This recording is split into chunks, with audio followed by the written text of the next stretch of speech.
My theory is one of the best things that ever happened to New York City was the MTA losing every amount of respect that it ever gotten. People hop in the train, people hop in the buses. When I was growing up, you used to get $100 ticket just for, or the bus driver wouldn't even move when you got on the bus.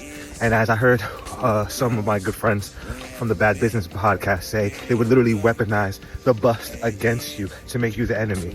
But today's trip was literally getting on the 2 train at 42nd Street, or getting on the train at 42nd Street just to find out no 2 trains, no 4 trains, no 5 trains are running uptown because of track maintenance. So the only way to get to the Bronx is by the 6 train if you are on the east side, which cuts off 75% of the East Bronx anyway.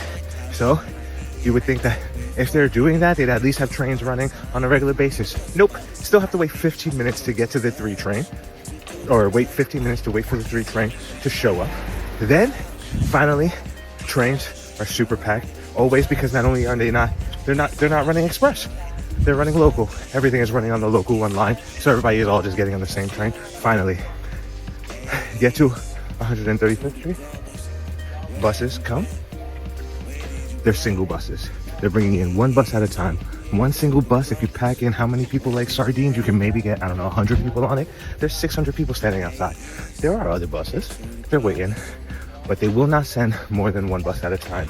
So you create a bottleneck service where everybody's trying to get on, everybody's fighting with each other, being weaponized against one another.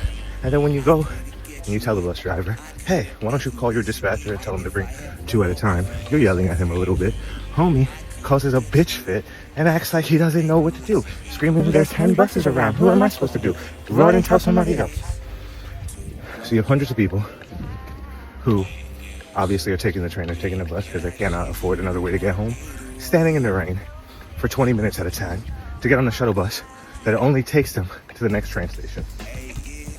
I waited for 6 to go by before I hopped on, after I had already word with one of the bus drivers who couldn't take some constructive criticism. So, my theory is the best thing that ever happened was this city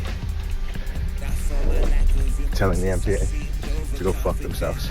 It's not worth anything.